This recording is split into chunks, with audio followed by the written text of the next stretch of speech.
Yn gwmni fi heddi ar y cwmni bach, mae Jeff Williams, sydd yn cychwyn ar gyfnod fel Llywydd Undeb yr Annibynwyr Cymraeg. Mae Jeff yn ei amser wedi bod yn weinidog, ond hefyd yn gweithio ar ran Cymorth Cristnogol yng Nghymru. Gewch chi glywed chydig bach o'i hanes a'i fydolwg ar bob dim. Croeso felly i'r cwmni bach.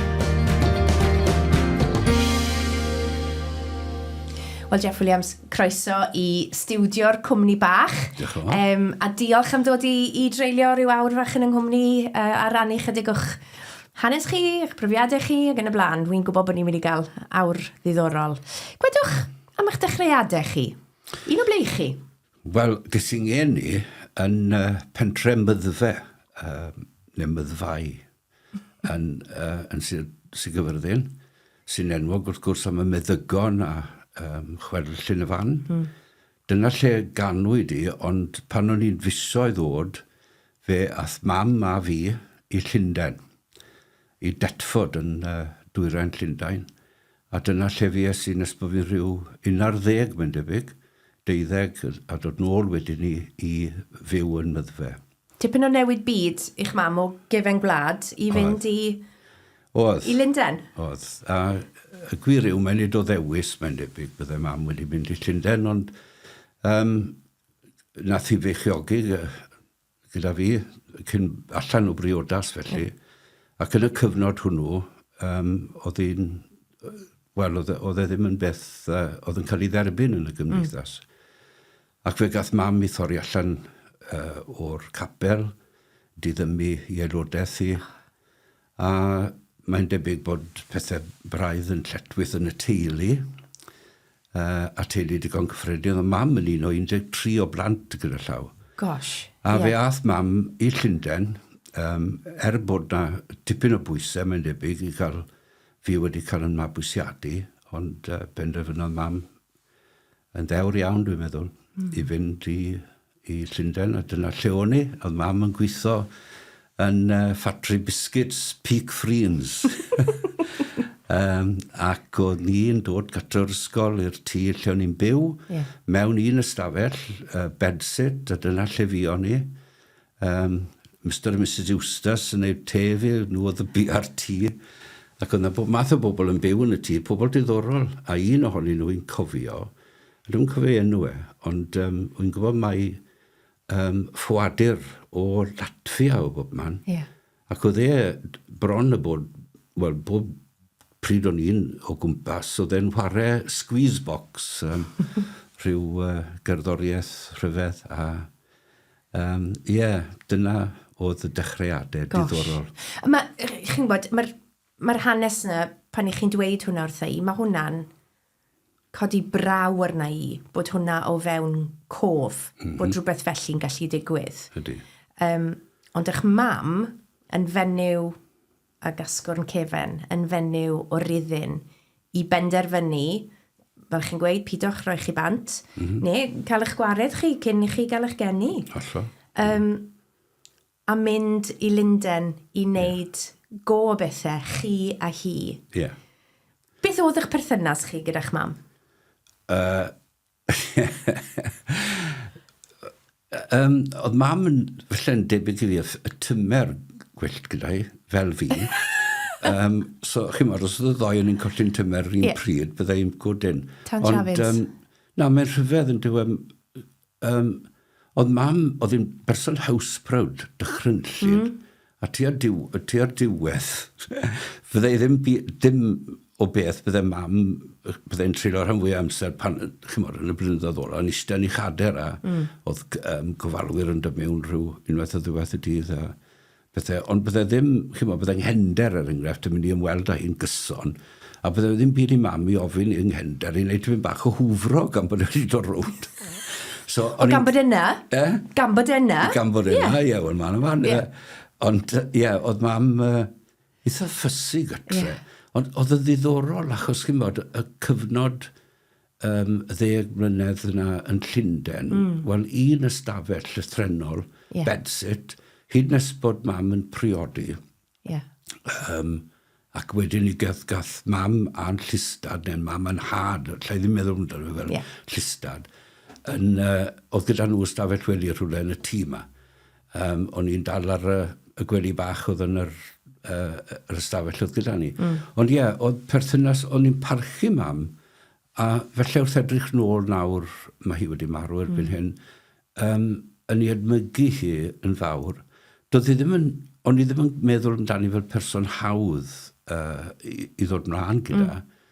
Oedd hi'n gallu bod yn styfnig iawn, oedd hi'n benderfynol, a yn ddiddorol, ar ôl iddi farw, fi nath teyrnged yn ei angladd hi. A fe ddath lot o bobl i'r angladd, ac oedd hi wedi symud o Myddfai i byw yn y dre yn Llandyfri. Ond nôl i Myddfai i gynnar angladd a'i chladdu ddi. Ac oedd lot o bobl yn siarad yn uchel iawn amdani, chi'n bod. Oedd yn rhoi pleser mawr i fi glywed nhw'n siarad amdani. I chi wedi dod â llun mewn ohonoch chi yn blentyn? Do. Gwedwch rhyw gymaint am y llun yma? Sym lot o gof dy fi wedi gwir o'r digwyddiad. Mae'n amlwg bod yn yr ysgol bod ni wedi mynd i ryw ddigwyddiad neu ryw siop felly, wi ddim yn gwybod beth fel Selfridge yn rhywle lan yn Llundain, lle o'ch chi'n gallu gweld, cael y llun a wedi tynnu ohonoch chi ar dyledu felly, chi'n modd? Y dechnoleg ddiweddara? Y dechnoleg diweddara, Cwbl newydd. Yn eich het a'ch Mac, Gaberdeen, Cot Gaberdeen. Felly, y Jeff yn y llun yma, Cymro? Sais? Na, Cwmni bach. Cwmni. Yn Llundain, doedd dim cysylltiad yn ni ar Cymru Llundain o gwbl. O'ch chi'n siarad Cymraeg eich mam? Na. Saesneg? Saesneg. Oedd geired y fi, amser gwely, Landstar, oedd hwnna'n ddiddorol, so ni ddim yn mynd Landstar i gwely. Baramenyn, pethau fel da, chi'n bod? Ond o'n i yn mynd nôl i Myddfai achos gwellodd pethau fi'n credu'r berthynas rhwng mam a'i rhieni hi. So o'n i'n mynd nôl ar y gwyliau ac yn y blaen, ond oedd dim Cymraeg dy fi. Ac oedd pan symudon ni nôl, y peth cynta nes i oedd cael gwared o'n acen Cwmni. Chi'n cofio wneud hwnna? Yndw. Diddorol. Achos oedd, ffrindiau'n gofyn i fi i ddweud rhywbeth. A wedyn, wrth pan o'n i rhyw 12-14 yn yr ysgol, oedd ffrindiau dad y fi, oedd yn, pawb yn siarad Cymraeg, yn oedd e. Dwi ddim yn cofio'r broses yn ddiddorol. Wy'n cofio cael gwared o'r acen yma. Wy ddim yn cofio y broses o ddysgu Cymraeg. Ar wahân yn yr ysgol uwchradd Llandyfri, oedd na athrawes ifanc wedi dod, wi ddim yn siŵr os taw i swydd gynta hi, ond oedd hi'n ifanc, ac oedd crush dy fi ar iddi. Rita Morgan, Rita Williams yn ddiweddarach, briododd hi Carl Williams, gweinidog drwy'r. Ac oedd Rita yn dysgu Cymraeg O3. A'r unig beth o'n i moyn neud oedd bod ffleso hyd, gweld bod fi'n dod mlaen yn ddisgybl da. Pyn ewn i'n byd oedd ddim yn gwybod. Ond fe ddysges i Cymraeg, beth bynnag. Ac oedd... Ond chi'n bod, os chi'n byw yn Myddfai, o'r rhaid chi ddysgu Cymraeg. Wel, dysgu Cymraeg, oedd e just yn osmosis. Dyna ni. Ond pan o'ch chi'n gwybod bod chi'n gadael Llundain? Siwr oedd hwnna? Oedd hwnna'n ddiddorol, achos erbyn hyn oedd yn had oedd yn gyrrwr crên, gyrrwr rhyw beriannau mawr oedd e. A oedd e wedi mynd am 6 mis i weithio ar un o'r ynysoedd yn môr cefnfor India. A oedd yn fam gi yn Myddfai wedi mynd yn sâl iawn ar diwedd ei bywyd. A mam ath nôl i ofaru amdani hi a mynd â fi, wrth gwrs. A bob hyn a hyn, bydden ni'n cerdded o tîm yn gi, rhyw filltir lawr i'r pentre yn Myddfai, lle oedd telefon ciosg. Ac oedd yn had yn ffono nôl i'r kiosg na. A nhw'n cael sgwrs. Wy'n cofio ar ôl un o'r sgwrsau yna, cerdded nôl yn y tywyllwch i'r gatre i Ynys Wen. A mam yn gweud, siw bydden ni'n teimlo sy'n ni'n symud nôl i Myddfai. Ac mae'n debyg yn ystod y sgwrs bod yn had wedi dweud bod eisiau gorffen y gwaith gyda'r cwmni yma, achos mae'n debyg bydden nhw'n gofyn fe deithio tipyn i ddysgu pobl eraill i drin y periannau. Ac oedd e ddim eisiau gwneud ni. So nath e gynnig bod ni'n dod nôl a setlo yn Myddfai. Wel, o'n i'n meddwl bod diwedd y byd wedi dod, achos oedd pethau fel trydan dyn ni yn Llundain a dŵr mewn tap. Ac yn tair ardal, oedd na ddim trydan yn yr ardal, ambell i ffarm gyda'i generators, yn fe. Oedd y dŵr yn llythrenol mewn pistyll, oedd yn dod o ffynon tu ôl tŷ, llawr pridd oedd y tŷ. A o'n i'n meddwl bod e jyst yn, lle neis i fynd ar yngwyliau. Ond, symud nôl ac o'n i ddim yn hapus. Os fi'n cofio, da fi ffrindiau da yn Llundain, wrth gwrs, a o'n i'n meddwl bod diwedd y byd wedi dod, ond... Fe o roeso chi, cofiwch? Y gwir yw dachrau byd newydd oedd e i fi. Na ni. A faint o amser gymerodd e i chi i deimlo wy'n o reit fan hyn? Dim amser, fi ddim yn credu. Na ni. Na, wy'n berson adaptable, iawn. Gret. Fel person ifanc, fyddech chi byti 11 felly'n symud? Ie, rhywbeth fel. Felly, o'ch chi'n anelu am eich arddegau. Siwd un oedd Jeff Williams yn ei arddegau? Cool. Gwych. Na, iawn, chi mo'n i jyst yn berson cyffredin. Fel pawb arall, siwr o fod. O'n i eitha gwyllt, mae'n debyg. O'n i'n licio mentro ar, chi mo'n i pwysio'r ffiniau fel petai. Yma ffordd? O'n i'n mynd i'r dafarn rhwng, chi mo'n, y Bach. Mae'r tafarnwr wedi hen farw, so mae'n ored. Fel, chi mo'n, gyda'n ffrindiau. A rhyw bethau fel yna. O'n i'n hoff iawn o gerddoriaeth. A oedd cerddoriaeth yn eitha pwysig i fi yn y 60au. Pobl fel Bob Dylan, oedd Bob Dylan o'n i'n hoff iawn. Ac o'n i'n perthyn, yn yn oedran ni, o'ch chi'n naillau'n hoffi'r Beatles neu Rolling Stones. Wel, Rolling Stones o'n i'n gwrando arno. Dyna. Ond wedyn ni, wrth gwrs, fe newidodd yn fywyd yn eitha dramatic. Yn rhyfedd iawn, pan ddaeth gweinidog newydd, ifanc, i'r pentre, Meirion Sywel, y diweddar y swaith erbyn hyn. A newidodd hwnna y cyfan i fi. O'n i ddim yn mynd i'r capel, a dim cof dy fi bod fi wedi... Ar wahân fi'n cofio rhywbryd o gwmpas y Pasg yn Llundain, cael yn marcho i ryw eglwys, lle gaethon ni gyd rhyw groes bach. Pam, fi ddim yn gwybod. Ond dyna'r unig gysylltiad mewn gwirionedd oedd gyda fi a chrefydd. Ond dath Meirion i'r pentre a ffurfio cwmni drama, cwmni Noson Lawen. A nes i ymuno, dar un oedd yn agored i unrhyw un i ddod. Am laff? O, am laff, ie. O'n i eisiau bod yn actor neu rhywbeth, gwybod. A dechreuais i fynd i'r capel, i'r ysgol Sul. A dod o dan... Wel, mae'n anodd dy fi ddweud dod o dan unrhyw fath o ddylanwad. Ond just oedd...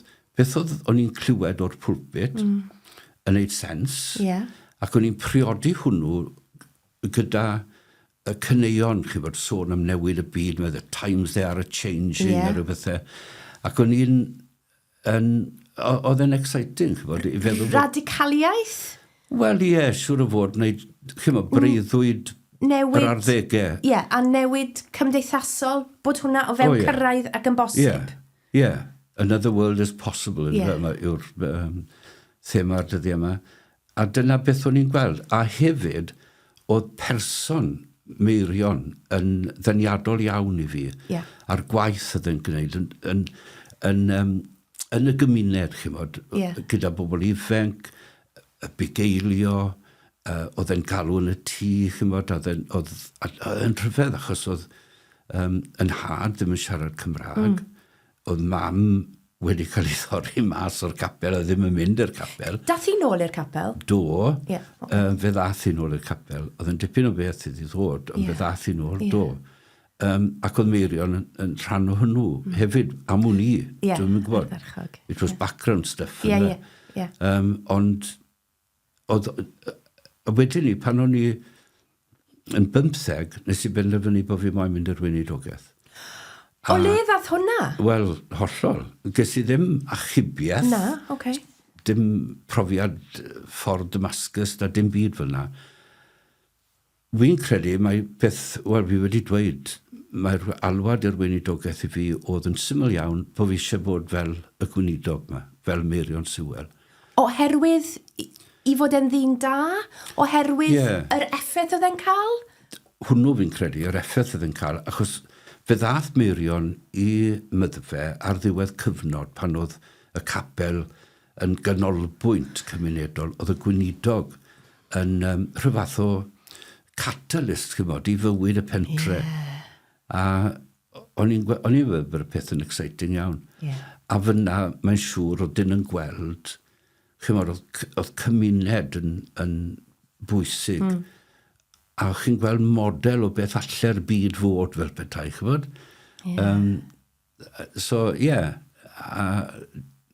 O'n i eisiau bod fel Meirion.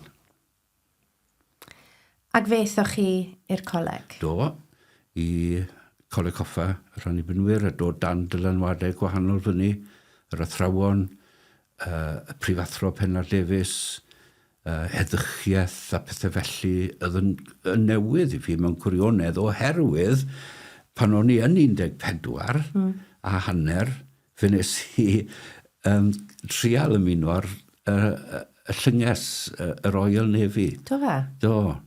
Pam? O'n i ddim yn licor ysgol. Dihangfa? Ie, dihangfa. A chi'n gallu gadael pryn i'n 15.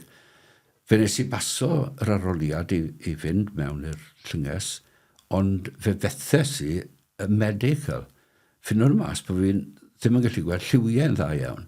A oedd yn un od, achos o'n i eisiau, o'n i'n dda yn arlunio ac yn y blaen. A pan nes i nôl i'r ysgol ar ôl cael y siom ofnadw bod fi ddim yn mynd i fod yn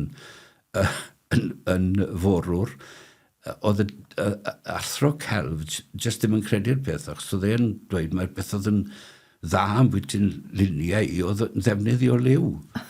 Oedd yn siŵr rhywbeth radical iawn am y lliwiau. Y ffordd ych chi'n gweld y lliwiau. Ie. Ond oedd hynny, a wedyn, chymod, dath y troi mawr yma yn y mywyd i, fynd ar weinidogaeth, Coleg Coffa, chymod, ffrindiau newydd, a cael nordeinio wedyn yn 1969 yn Glandŵr a Chempant, Gogledd Sir Benfro ar y ffiniau gyda Sir Gyfyrddin. Newid byd eto? Ie. Siwr beth oedd hwnna? Allai'n gweud bod fi, wel, o'n i'n ifanc iawn, o'n i'n 20 mlwydd oed yn cael nordeinio. Os oedd Myddfai yn perthyn i oes sydd wedi mynd hibo, oedd Glandŵr a Chempant yn perthyn i oes oedd bellach nôl byth, fydden ni'n meddwl. Ffindef si fe'n anodd i wedi gwir. 2 blynedd fi ys yna, a priodi, a symud wedyn ni ar ôl 2 blynedd i Cwmaman, Garnant, Glenamar a dalodd yna. A oedd hwnna'n hollol wahanol. Ond o'n i'n ffindo bod yn weinidog a delio gyda bobl oedd â syniadau hollol wahanol i fi, mwy cedwadol, yn wleidyddol, felly yn ddiwynyddol, nag o'n i. Oedd yn strygl, i ddweud y gwir. Ac o'n i bai, fi'n credu, o'n i bai bod wedi symud pan nes i i'r Garnant. Mae'n bosib y byddai ni wedi gadael y weinidogaeth pryd hynny. Oherwydd oedd o... Chymod, wyso'n credu bod wedi gweud un wrth neb o'r iod o blaen. Ond wrth edrych nôl... Sneb yn gwrando? Dim ond chi a fi. Ie. Wrth edrych nôl, wy'n sylweddoli bod e'n... o dim profiad fi na oedd, o'n i wedi mynd syth o'r ysgol i'r coleg a dod mas ar ôl mwynhau dyddiau coleg, oherwydd y 60au oedden nhw.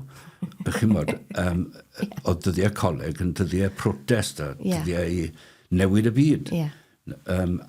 Ac ar yr ochr, o'ch chi'n goffod wneud rhyw fath o astudio rhyw bwnc.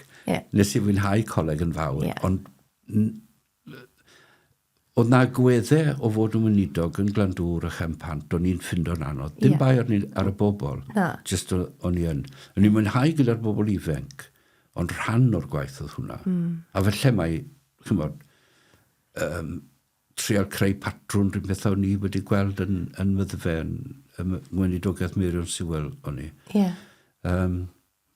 Ond dyna ni. Nethwch chi sôn fanna bod chi wedi priodi, wi am eich tynnu chi nôl at hwnna, chi'n briod at Jill. Siwt nethwch chi gwrdd? a phwy yw Jill? Wel, Jill yn ferch o Bryn Aman, merch i Llŵr. Dyn hyfryd, rhieni Jill yn bobl hyfryd dros ben. A nes i gwrdd â Jill yn cynhadledd genhadol y Bari. I bobl yn oedran ni ac o'r cefndir o'n i, cynhadledd genhadol y Bari yn enwog. Y gynhadledd blynyddol, y Gymdeithas Genhadol oedd yn trefnu ac yn rhedeg i. Ac fi oedd y gynhadledd yna'n bwysig i fi, dim yn unig achos bod wedi cwrdd â Jill, ond o'ch chi'n cenhadon yn dod. Oedd na bobl o wledydd tramor yn dod, a oedd e'n ddiddorol iawn. Oedd e'n ysbrydoliaeth. Cwrdd â Jill, ond nes i ddim mas dy rhywun arall ar ôl y gynhadledd. Ond wedyn ni, dath yr Undeb i Bryn Aman. A wrth gwrs es i'r Undeb, a Jill yn un o'r cyfarfodydd, a dechreuon i fi mas yn gilydd o'r Undeb. Mae yna rhywbeth, wy'n teimlo, rhyw berchnogaeth ar eich perthynas chi, felly wy'n falch iawn. Mae'r Undeb achosodd i chi ddod ynghyd, gwych.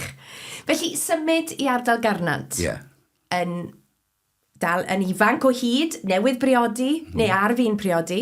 Ni wedi priodi. Newydd briodi. A setlo yno. Gwedwch wrthai ynglyn â bod yn weinidog yn ardal Garnant? Wel, oedd yn hollol wahanol. O'n i'n teimlo yn gwbl gartrefol, oedd y llawer mwy agored, chymod. Oedd bobl... oedd angen ffurfiaeth yn golygu'r beth gwahanol yn y cymoedd glofawol. A hefyd, o fewn 2 flynedd, gen i heledd yn plentyn hynna ni, ond o fewn 2 flynedd, ges i wahoddiad i fynd allan i Tese, cymuned Cristnogol yn Ffrainc, mynachdy mewn gwirionedd, mynich. Mae siŵr bod na... Mynachod. Mynachod. Ecumenaidd, cymuned ecumenaidd. Oedd e wedi bod yn bwysig iawn. Oedd na chwildro myfyrwyr yn Ffrainc ar ddiwedd y 60au. A o'n nhw eto, creu byd newydd. Ac oedd y gymuned yn Tese wedi bod yn bwysig iawn yn yr chwildro yna, y freuddwyd am byd newydd. Ac ges i wahoddiad i fynd i Tese i fyw gyda'r mynachod a grŵp o bobl ifanc oedd yn paratoi rhaglen ar gyfer Council of Youth. So dreilies i, ges i amser bant i fynd na. O'n i'n am ryw 2-3 mis yn rhan o'r gymuned, cwrdd â pobl o bob rhan o'r byd. So, o'n i'n cael yr rhyddid yna yn y Garnant. Am y brofiad ymdrochol dwys mynd i'r rwle felly? Oedd e'n... Oedd, a y dylanwadau pwysig yn... A chi'n edrych nôl ar y pryd, o'n nhw ddim nag o'n nhw, chi jyst oedd rhywbeth chi'n lusgu mlaen i'r cam nesaf ac yn y blaen. Ond dyma'r grisiau, dyma'r stepping stones i'r dyfodol yn fe, a chi'n Ac oedd na weinidog lawr y cwm, wel, oedd na weinidogion ym mhob man prynu yn y cymoedd.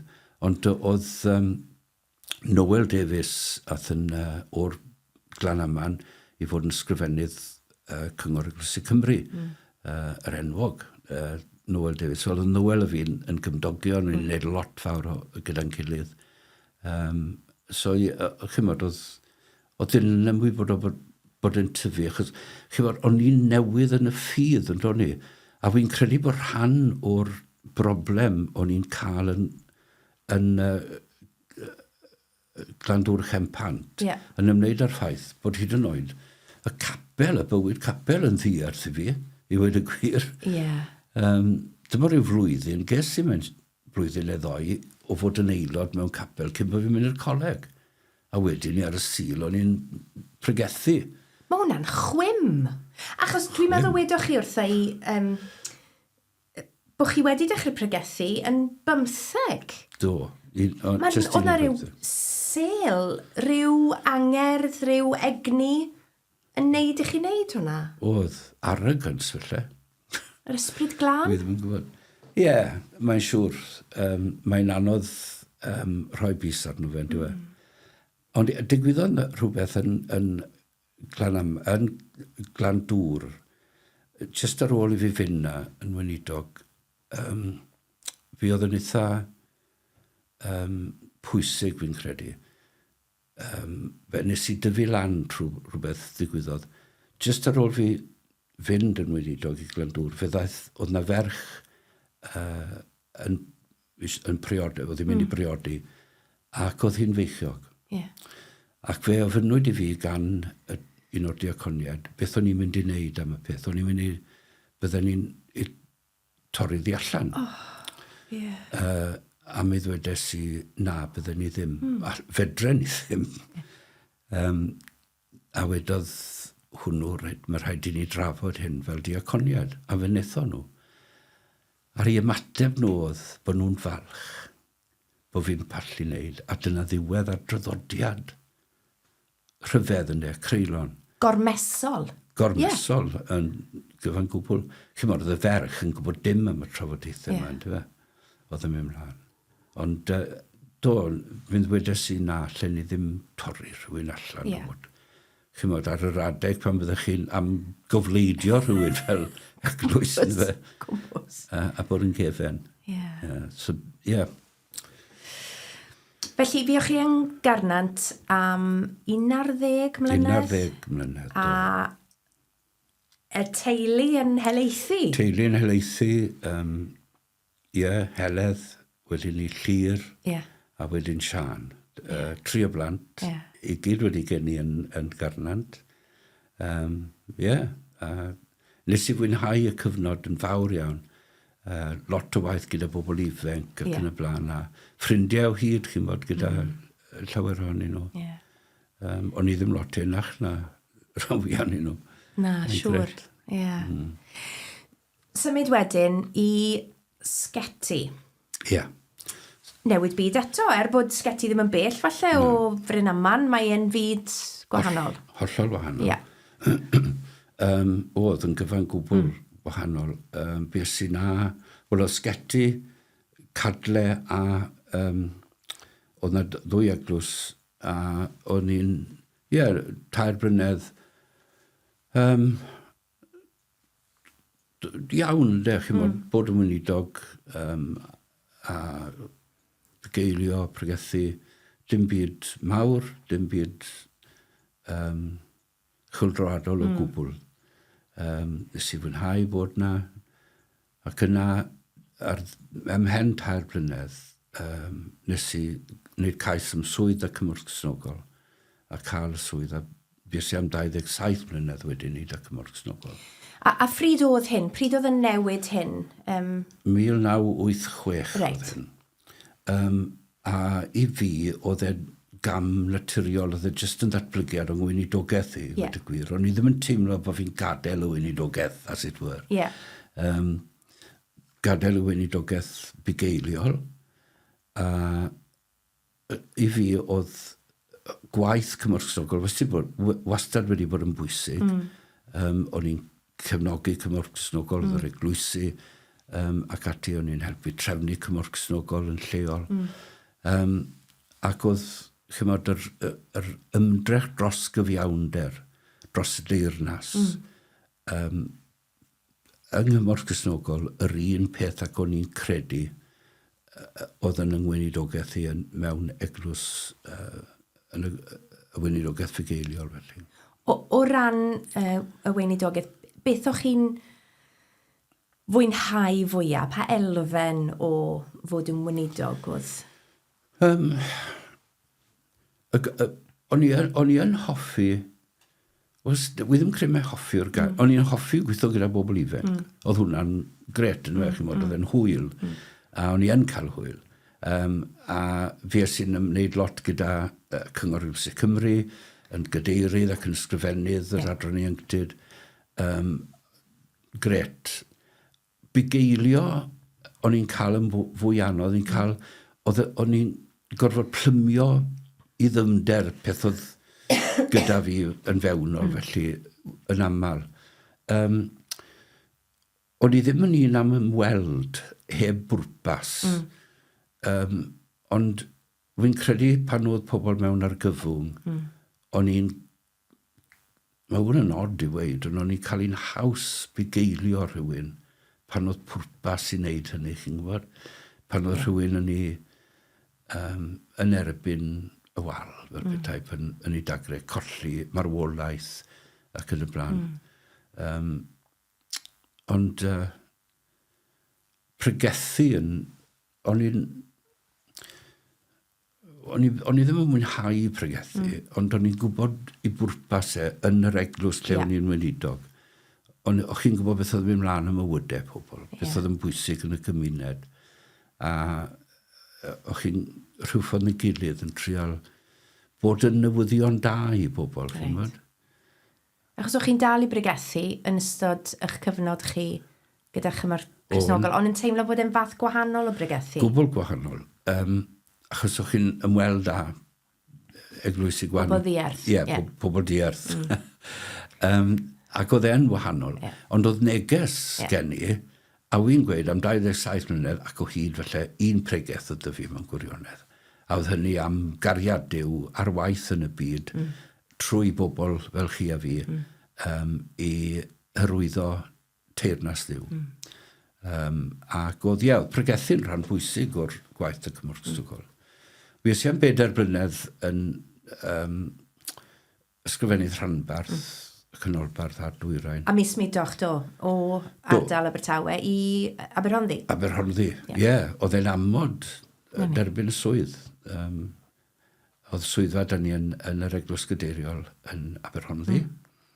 A fi ys i am 4 blynedd fyny a wedyn ni cael y pwyntio yn bennaeth y tîm yng Nghymru. A gweithio o Gaerdydd wedyn, ond dal i fyw yn Aberhonddu. O'n gwybod pan o'n i'n sgwrsio cyn i ni ddod ynghyd heddi, wedwch chi bod chi'n berson crac. Bod chi'n berson sydd â dicter yna chi, yn ifanc beth bynnag, a bod hwnna wedi para gyda chi. Do, mi ddwedes i hynny, mae e'n wir. Oedd e'n motivation cymhelliad pwysig yn y mywyd i. By'n really yn grac yn bethau. A does dim dwywaith mae dyna rhan o'r cymhelliad i fynd i weithio Cymorth Cristnogol. A sy'n ni yn, o'n i yn berson crac yn grwt bydde'n colli dymer, ond hefyd oedd gen i ymdeimlad cryf iawn o anghyfiawnder. A wy'n credu mae hwnna'n mynd nôl i beth weles i, neu beth ddysges i wrth ddod yn hun. Oedd wedi digwydd un fam, bod i wedi cael ei chau allan o'r capel ac yn y blaen. A mae'n wrong, chybod? Dyna'r gair. Hollol anghywir. Mae gymaint o bethau wrong yn y byd yma. A o'n i'n teimlo'n gryf, ac yn dal i deimlo yn gryf dros y pethau yma. A sa'n siŵr beth wedi digwydd i fi, o'n i bai bod yr efengil wedi dod yn rhan o mywyd i, a ffydd, a rhoi sianel i droi y teimladau cryf yma yn rhywbeth positif, yn rym positif.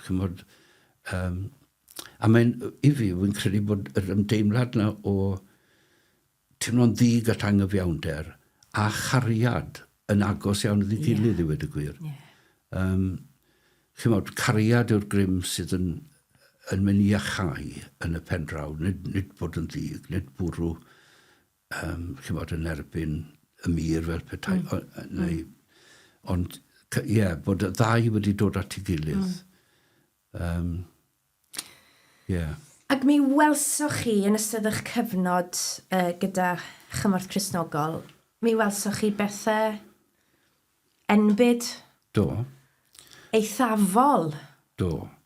O'n i'n teithio i ymweld â partneriaid ac yn gwneud, wel dros y cyfnod fe newydodd yn swyddi, mai phennaeth Cymorth Cristnogol yng Nghymru o'n i trwy'r amseron elfennau o'r gwaith. A nes i, beth sy'n teithio lot i ardaloedd lle oedd argyfwng, ardaloedd lle oedd trais, ac oedd gweld tlodi. Wel, yn un peth, so chi'n neud, mae yna pobl wedi cwrdd â nhw, mae yna ddarluniau wy'n cario gyda fi. Bron fel hynllef, ond fwy na hynny. Mae nhw'n rhan o'ch profiad chi, mae nhw'n ynghalon ni. Os ydych chi'n edrych ar, byddai bobl yn gofyn, jiw, siwr ydych chi'n gweld pethau yma, fel ydych chi'n gallu ymdopi gyda fe. Ond ydych chi'n gweld yn ei gyd-destun. Chi'n mynd i gymunedau tlota, rhai o cymunedau tlota'r byd. Ond mae bywyd yn ei gyfanrwydd na, mae yna gyd-destun. Wy'n credu bod rhai o'r partion gorau, a'r dalliadau gorau, fi wedi bod yn dod i o'r, yn rhai o'r mannau mwyaf tlawd. Mae dathlu bywyd a marwolaeth mor agos ac o'ch cwmpas chi mhob man. A mae dathlu bywyd yn rhywbeth cadarnhaol, yn dweud ie i fywyd a na i marwolaeth. A o'n i'n gweld na trwy'r amser, pobl dewr, pobl a'i ffydd nhw'n syml, mynegiant i ffydd nhw'n eithriadol y syml. Ond bob dydd bydden nhw'n codi, edrych o'i gwmpas, gweld dim byd i roi gobeith iddyn nhw, ac eto nhw'n dewis bod yn obeithiol. A oedd hwnna yn ysbrydoliaeth mawr. Wastad yn gweud bod dim hawl gyda ni yn nghanol yn digon caled i ryw rai, ond dim hawl ni anobeithio. Ac i'r Cristion, wrth gwrs, mae'n y ddimensiwn mwy yn dros e. Chi yn erbyn, chi'n dod i'r tywyllwch eitha, a chi'n gwybod bod na atgyfodiad, bod na rhywbeth mwy, bod bywyd yn mynd yn ei flaen, bod bywyd yn drech na marwolaeth. Mi ydych chi yn cychwyn ar gyfnod o'ch llywyddiaeth gyda'r Undeb, ac ar y cychwyn fel hyn, mi ydyn ni ar fi'n lansio apel Cymorth Cristnogol gyda'r Undeb, sef apel Colombia. Ac mi ydych chi'n rhan o'r partoadau nawr ar gyfer bwrw'r cwchnwyr dwr. Eto, chi'n bod hanes ynglyn â angyfiawnderau amgylcheddol, cymdeithasol yng Ngholymbia. A mae yna hanes gret gyda'r Annibynwyr am gefnogi yr apeliadau yma. Dros y blynyddoedd, ond mae'n ddiddorol nawr. O'n i'n arfer bod ar yr ochr arall yn cyflwyno yr apel ar ran Cymorth Cristnogol. A wy'n hapus iawn bod cyfnod yn lywyddiaeth i o'r Undeb yn cyd-fynd â lawnsio apel Cymorth Cristnogol. A gai gyfle yn ystod y flwyddyn sy'n dod i gefnogi'r apel wrth fynd o gwmpas yn ymweld â cyfundebau ac ati. A mae'n bwysig. A nid just apelio am arian, gofyn am weddi, am ymgyrchu, am ddysgu, am bod yn agored i angen pobl. Y rhwydwaith dirgel yna, ynddo fe? Fel mae Waldo yn gweud. Rhwydwaith dirgel diw. O'ch chi'n sôn am gyfnodau tywyll a di. Dwi'n gwybod fel teulu i chi brofi colled enbyd yn eich teulu chi. Bu farw eich mab, Llŷr, yn do. Do. Soniwch chydig bach ynglyn â'r cyfnod. Fi oedd Llŷr farw yn 41, 4 blynedd yn ôl. A fi oedd e byw am 1 mlynedd ar 10, am 4 mlynedd ar 10, gyda tiwmor ar yr ymenydd. A byw yn ddewr, llawn hiwmor, chymod, just byw. A fi oedd cerddoriaeth yn bwysig iddo fe. Oedd cyfyngiadau ar ei fywyd. Oedd ddim yn cael gweithio mwy na 4 awr y dydd, gyda Admiral Insurance, gyda llaw. Oedd yn gwmni amazing y gefnogaeth yn nhw'n rhoi iddo fe. Ond cerddoriaeth oedd ei fyd a oedd e'n buodd e mas yn ystod y cyfnod o'i salwch. Buodd e'n Las Vegas, 3 gwaith. Buodd e'n mynd i gigs rock a mynd â fi dy fe hefyd weithiau. A Glastonbury bob tro, ond unwaith pan oedd ffeilodd e gael tocynnau. A bydden ni, oedd e ddim yn cael gyrru, o'n i'n mynd ag e lawr, fe a'i ffrindiau, i gwrdd i'r man lle oedd buses yn mynd mewn. Wel, oedd e fel, chymod, o'n i wedi gweld pethau fel mewn gwersylloedd ffoaduried yn Africa ac yng Nghanolbarth America oedd yn fwy trefnus na beth o'n i'n gweld fyna. A o'n i fydden ni'n mynd ar ddiwedd y penwythnos i gasglu nhw'n ôl. Golwg yna. Ond oedd e'n byw i fywyd, chymod, yn llawn, yn ddewr a hiwmor. Ond oedd e'n realistig hefyd. Nath e ddim priodi, oedd e'n dweud bydde wedi licio priodi a cael plant, ond oedd gymor o baggage dy fe oedd e'n dweud i rhoi i rywun arall. Fi oedd y flwyddyn ola yn galed iawn, a dath e adre to ni, a fi oedd e farw yn gatre.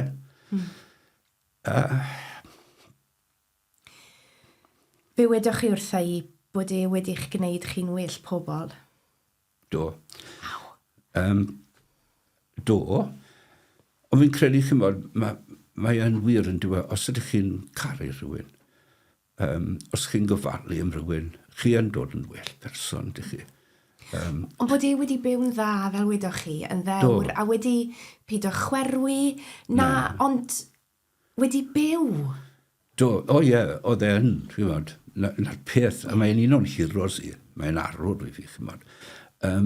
Ar y diwedd, o'n i'n gofalu amdano fe, Jill a fi, a oedd na gofalwyr yn dod mewn bore ar nos. A gatre oedd e, ac o'n i'n gwybod, oedd e'n gwybod, wrth gwrs, bod e'n marw. Ond oedd e yn y diwedd, un waith wedodd e wrth Jill, mae hwn yn shit. Ac oedd e.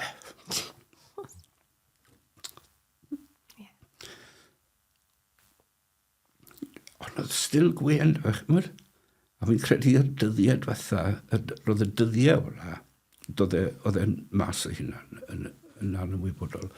Ond pan byddai'r gofalwyr, y merched ifec fa,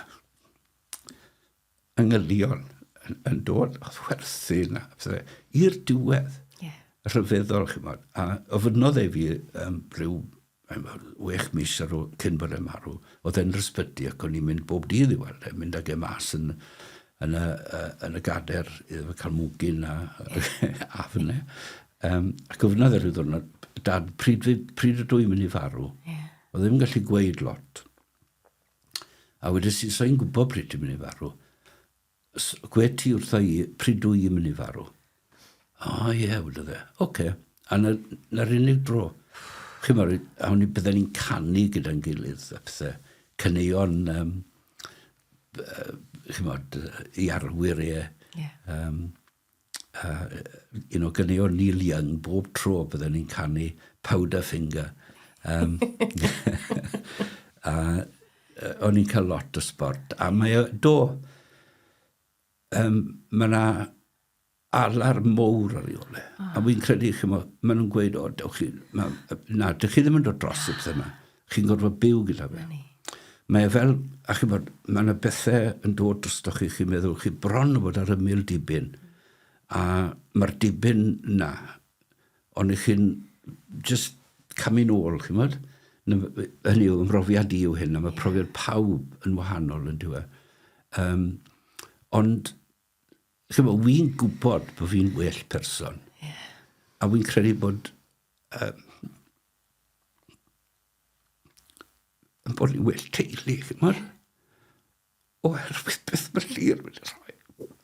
Wy'n gwybod, o'n i ddim yn abod Llŷr, ond fi wedi bod yn, nes i, chymod fel i chi'n gallu mynd ar y we a ffindo pethau, ffindo blog gan i ffrind gorau fe.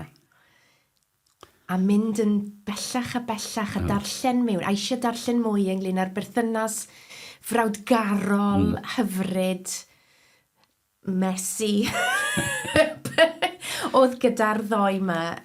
Oedd yn seiliedig ar gerddoriaeth, ar just y brawdgarwch yma oedd gyda nhw, a'r cariad hyfryd. Wel, fi as i'n darllen pennod ar ôl pennod o'r blog yma, heb nabod naill na'r llall o'n nhw, ond mwynhau'r cnesrwydd a'r werthyn. Jazz a Llŷr yn rhannu, buon nhw'n rhannu flats a rhannu tŷ a pethau. Mochedd. Ond nhw'n byw yng nghanol mes. Oedd pethau na y gwbl ddibwys. A wy'n cofio tro cyntaf eriod fi weld jazz, nath e alw hibo, cwbl o'n nhw'n mynd i briodas.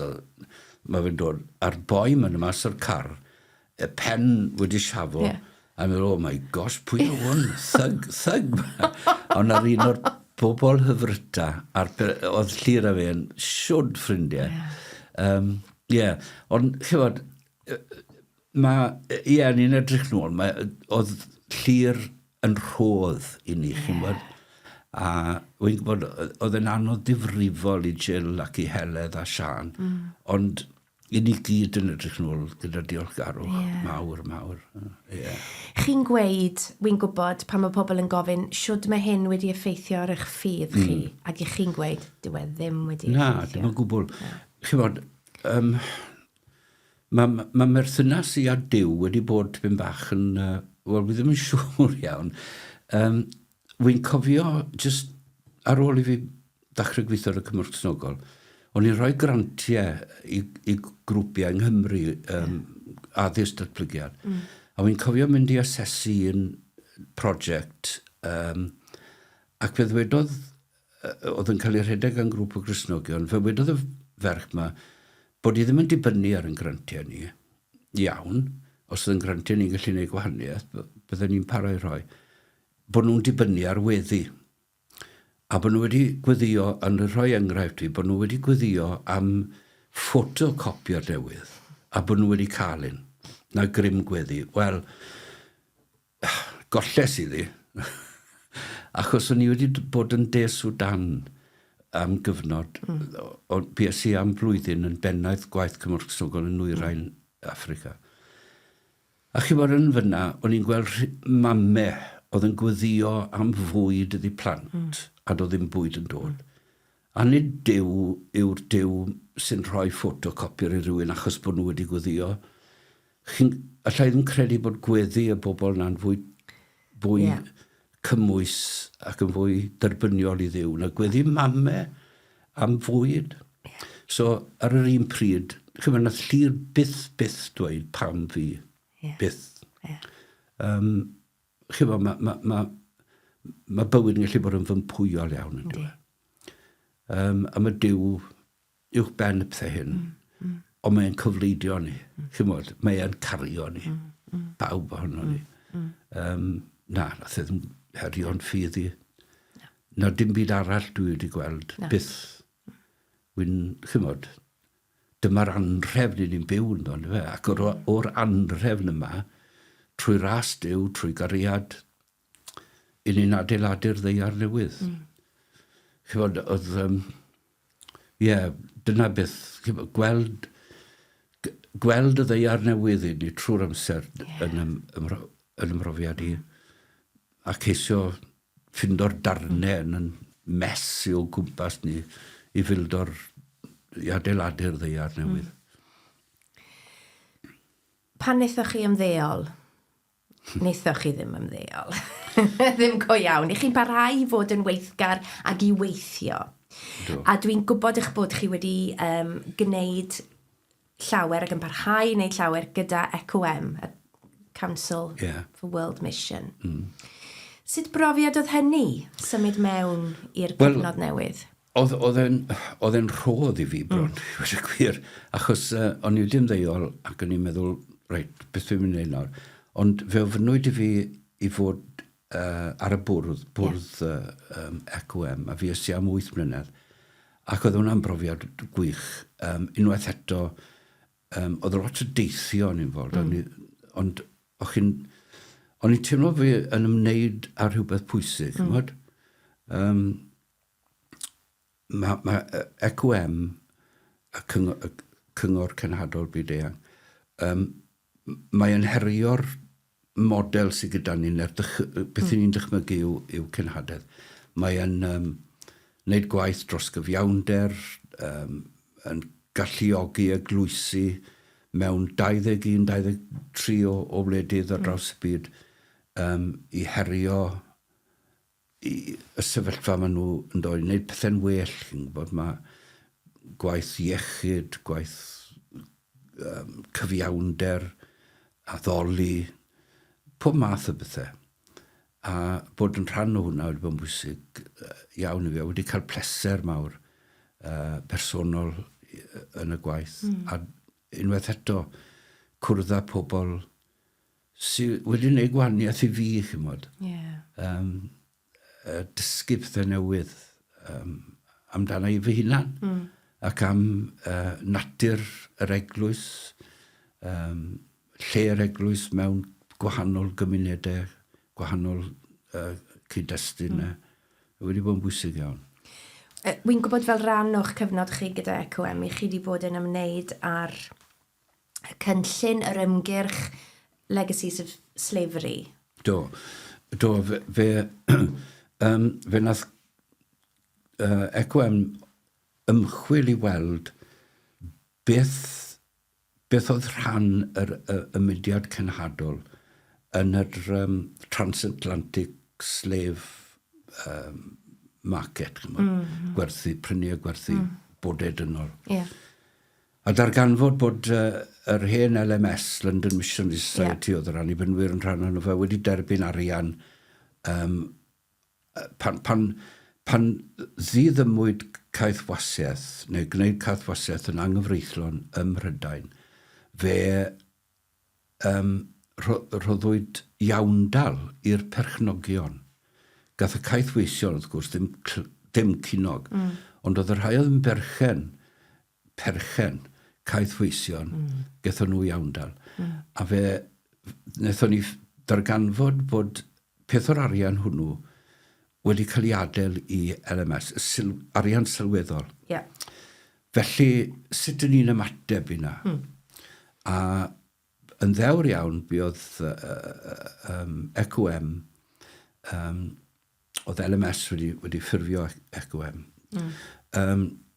Gwynebu'r yr her a'r cwylydd a troi yn rhywbeth positif. A mae yna rhaglen sydd yn mynd mlaen nawr yn helpu cymunedau lle mae disgynyddion caethweision yn byw, eglwysu, a hefyd yn gwaith gwrth hiliaeth yn Ewrop ac yn Ynysoedd Prydain.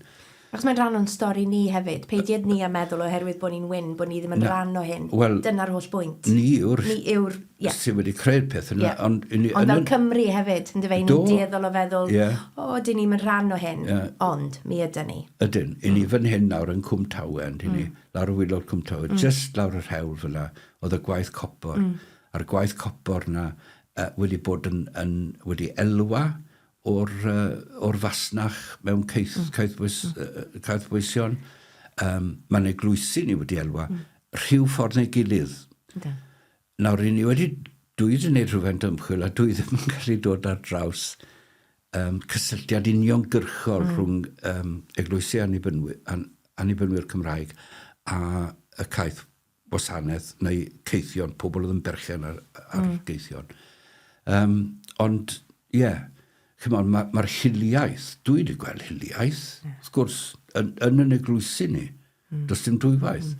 A mae nid bod ni just dweud o dwi ddim yn berson racist, ond i fod yn wrthhiliol, dyna'r peth. Pyd o bod yn ddistaw pan ni'n gweld hiliaeth i herio fe.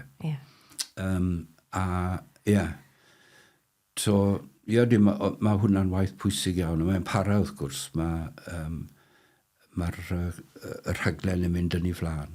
Ond o'n i'n falch iawn i fod yn rhan ohono fe ar y dechreuadau a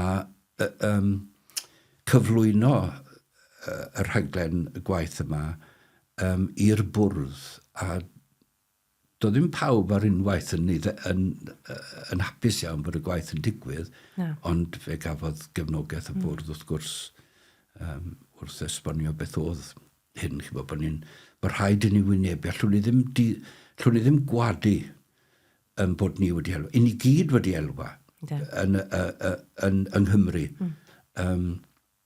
o'r caeth, o'r cyfnod yna. I ni wedi ymgyfoethogi. A hyd yn oed oedd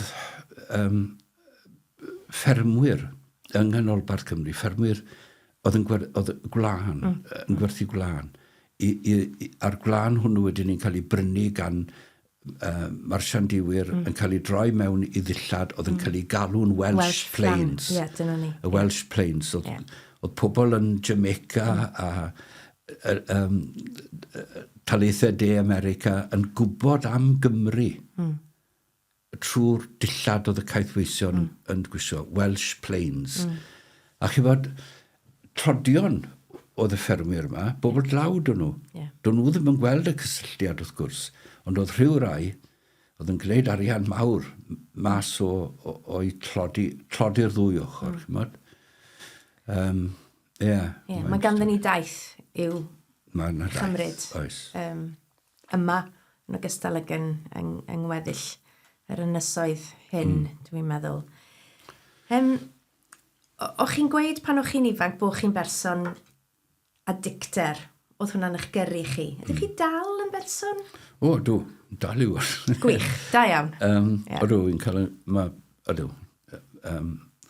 mae Jill yn aml yn gweithio cwla lawr nawr. Ond, mae'r un pethau wneud i fi yn grac, anghyfiawnder, gweld anhegwch, chymod, a wy'n trial edrych yna i'n hunan hefyd, cofiwch. Wy'n gallu bod yn anghyfiawn, wy'n gallu bod yn, fel pawb arall, wy'n trial ffrwyno hynny. Ac eto, wy'n gweud, chymod, fel o'n i'n gweud gynnau, mae cariad wedi dod i roi cyfeiriad i'r teimladau cyw sydd gen i. A dych chi ddim wedi anobeithio? Ni falle bod yna gyfnodau falle, ond ar y cyfan? Na, dwi ddim. Mae hwnna'n ddisgybleth, fi'n credu. Wi ddim yn rhoi beth yw'r gair, y pleser i'n hunan i anobeithio. Wy'n berson gobeithiol. Nid optimistig. Wi ddim pessimist yn dwi mewn gwirionedd. Ond wy'n sefyll yn gadarn yn y gobaith sydd yn, chymod, wrth galon yr efengil. Yn sefyll yn gadarn yn y gobaith yna. Ar y nodyn gobeithiol hwnnw felly, Jeff Williams, diolch yn fawr i chi am ymuno â fi yn y Cwmni Bach. Diolch, Elinor. Wel, am daith. Y mae Jeff, o'i addefiad ei hunan, yn galw ei hunan yn ddyn y Gwanwyn, a wy'n lico'r tro ymadrodd hwnnw. Nid bod y tymhorau yn mynd o un i'r llall, ond yn bod ni'n gwybod bod y Gwanwyn o'n blaenau ni drwy'r adeg. Ac yn hynny o beth, y mae Jeff, y dyn yma o ryddyn, y dyn o argyhoeddiad yn ddyn a gobeith yn ei galon, sydd yn rhywbeth ardderchog iawn i fod ac yn ffordd ardderchog o fyw eich bywyd chi. Ac felly, does gen i ond diolch i Jeff am rannu rhyw awr yn yng Nghwmni ar y Cwmni Bach heddi. Ac os wnaethoch chi fwynhau y rhifin hwn o'r Cwmni Bach, wel, dywedwch wrth bobl eraill am y podlediad yma. A chofiwch fod yna benodau eraill ar gael i chi gwylio. Am y tro felly, pob hwyl.